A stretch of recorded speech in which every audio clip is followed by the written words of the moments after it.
آپ کو بتاؤں کہ اللہ تبارک و تعالیٰ فرماتا ہے کہ ذلت کا دینے والا اللہ، عزت کا دینے والا اللہ، سب کچھ اس کے دستے قدرت پر ہے۔ آپ یہ بات یاد رکھیں کہ نسبت سے شے ممتاز ہوتی ہے۔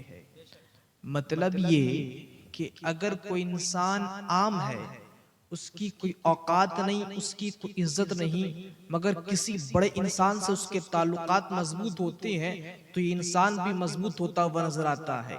آپ دیکھو، آپ کتنے بھی قیمتی کپڑے کو کیوں نہ لے لو، آپ اس سے چومتے نہیں ہو۔ آپ بتاؤ تو صحیح، آپ کسی دکان پر چلے جاؤ اور جانے کے بعد وہ کپڑا آپ کو پسند آ جائے، کہ آپ اس کپڑے کو پہننا پسند کرو گے؟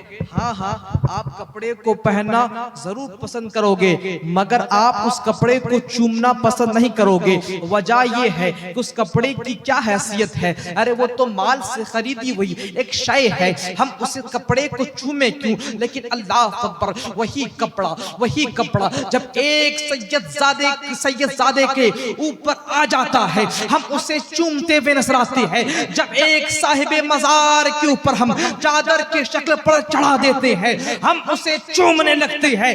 وجہ یہ ہوتی ہے کہ اسے صاحب مزار سے نسبت حاصل ہو چکی ہے۔ اللہ اکبر کبیرہ، دیکھو تو صحیح، پوری کائنات پر اللہ سینکڑوں دیش ہے، مگر فقط علامہ اقبال نے اگر کہا ہے کہ سارے جہان سے اچھا اگر کسی کو کہا ہے تو وہ ہندوستان کی سرزمین کو کہا ہے۔ انہوں نے کہا تھا کہ سارے جہان سے اچھا ہندوستان ہمارا۔ میں نے علامہ اقبال سے پوچھا، ہمیں بتائیں تو صحیح، کیا بغداد کی سرزمین پر عبد القادر جیلانی نہیں؟ اللہ، کیا مدینے کے سرزمین پر مصطفیٰ کریم نہیں؟ آپ نے فقط ہندوستان کی سرزمین کو کیوں مخصوص کیا اور یہ کیوں کہا کہ سارے جہاں سے اچھا ہندوستان ہمارا؟ اللہ، دیکھو علامہ اقبال کیا جواب دیتے ہیں۔ دیکھو وجہ یہ ہے، اسے بھی نسبت حاصل ہے۔ میں نے کہا اسے نسبت کیسے حاصل ہے؟ دیکھ، آج جو سری لنکا ہے، سری لنکا جو کچھ سال پہلے ہندوستان میں داخل ہوا کرتا تھا، وہاں پر ہم سبوں کا باپ آدم علیہ نبینا تشریف لائے، اور جب وہ تشریف لائے تو اللہ اکبر، اللہ نے ان کے پیٹھ پر نور نبی کو پیش کیا۔ اللہ، تب تمام نبی ان کے پیچھے کھڑے ہو گئے، ان کے پیچھے کھڑے ہو گئے۔ اللہ تبارک و تعالیٰ سے آدم علیہ السلام نے کہا، یا اللہ، یہ فرشتے میرے پیچھے کیوں کھڑے ہیں؟ اللہ کہتا ہے وجہ یہ ہے کہ میں نے اپنے محبوب کے نور کو تمہارے پیٹھ کے پیچھے کر دیا۔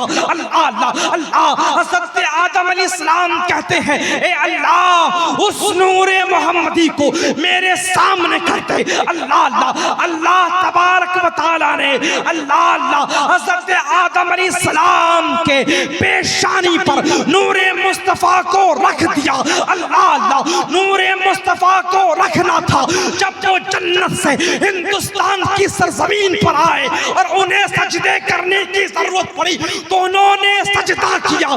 سجدہ کرنا تھا کہ نور مصطفیٰ ہندوستان کی سرزمین سے مس ہو گیا تو علامہ اقبال کہنے پر مجبور ہو گئے، سارے جہاں سے اچھا ہندوستان ہمارا، ہم بلبلے ہیں اس کے وہ گلستاں ہمارا، ہم بلبلے ہیں اس کے وہ گلستاں ہمارا۔ اللہ اکبر، سارے جہاں سے افضل اگر علامہ اقبال نے کسی کو کہا ہے تو سرزمین، اگر وہ کوئی سرزمین ہے، وہ ہندوستان کی سرزمین ہے۔ اب مجھے بتاؤ، اپنے دل کے کانوں سے سننا، اللہ، نور مصطفیٰ اگر زمین سے لگ جائے تو علامہ اقبال کے نزدیک، ارے علامہ اقبال کا کسی بھی عالم سے پوچھ لو، وہ کہیں گے ہاں، علامہ اقبال نے حق کہا ہے۔ اللہ، مجھے بتاؤ تو صحیح، گر ان کا نور زمین پر پر لگے اس زمین کو افضل کر دے۔ اللہ اللہ ان کے پسینے سے خدا عرش کو وجود پر لائے۔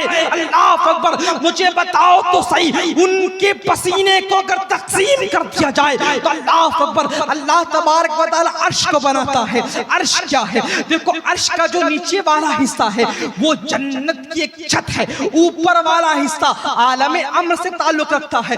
آپ کی توجہ کا طالب ہوں، ہر ایک بات کی میں وضاحت نہیں کر سکتا، آپ دل کے کانوں سے سننا۔ دیکھو تو صحیح، اللہ تبارک و تعالیٰ نے حضور کے نور کو جب بنایا نا تو اس نور کو پسینہ آیا، کیونکہ اللہ تبارک و تعالیٰ نے ان پر نگاہ کرم ڈالا تھا، ان پر نگاہ ڈالی تھی۔ اللہ اکبر، اللہ کے خوف سے نور محمدی میں پسینہ آنے لگا۔ اللہ نے اس پسینے سے عرش کو تخلیق پر، اللہ نے عرش کو تخلیق بخشی۔ اللہ اکبر کبیرہ، مجھے بتاؤ تو صحیح، عرش اللہ کے سب سے زیادہ قریب ہے۔ اللہ اللہ، تو جس کے نور کی تقسیم سے اللہ نے سیدوں کو بنایا ہے، ان کی شان کا عالم کیا ہوگا؟ اسی لیے کہ عبداللہ بن زبیر اگر رسول کے خون کو اپنے پیٹ پر رکھتا ہے تو رسول فرماتے ہیں، اے عبداللہ بن زبیر، تم نے میرے خون کو اپنے پیٹ پر رکھا ہے، جا تجھ پر جہنم کی آگ حرام ہے۔ اب مجھے بتاؤ تو صحیح، ایک صحابی کے پیٹ کے اندر اگر مصطفیٰ کا خون آ جائے، اللہ کے رسول سے سند دے رہے ہیں تجھ پر جہنم کی آگ حرام ہے، تو جن آل رسول کے رگ رگوں پر مصطفیٰ کا خون ہے، ان کے شان کا مقام کیا ہوگا؟ ان کے شان کا مقام کیا ہوگا؟ اسلام کے مقدس شہزادوں، یاد رکھو یہ نور سے تخلیق کیے گئے ہیں۔ آپ کو پتا ہے اللہ تبارک و تعالیٰ نے اپنے نور کو جب ایک حصے میں تقسیم کیا، مصطفیٰ کریم وجود پر آئے، پھر مصطفیٰ کریم کے بچے خمیر سے اللہ نے ان کی اولادوں کو تخلیق بخشی ہے۔ اسی لیے تو امام احمد رضا فاضل بریلوی پکار اٹھتے ہیں، تیری نسل پاک میں ہے بچہ بچہ نور کا، تو ہے عین نور تیرا سب گھرانہ نور کا، تو ہے عین نور تیرا سب گھرانہ نور کا۔ اسلام کے مقدس شہزادوں، تمہارے سامنے یہ نور والے گھرانہ ہے، تم اس پر اعتراض کر بیٹھتے ہو، تم اسے تنقید بھری نگاہ سے دیکھتے ہو۔ جانتے ہو حضرت عبداللہ بن عباس کیا فرماتے ہیں؟ اللہ اللہ، انہوں نے کہا، حضور فرماتے ہیں اگر کوئی بندہ خانہ کعبہ کے اندر ہو، روزہ رکھا ہو، نماز پڑھ رہا ہو اور میری اولاد سے بغض رکھتا ہو تو اللہ اکبر کبیرہ، جانتے ہو سرکار فرماتے ہیں وہ جہنمی ہے۔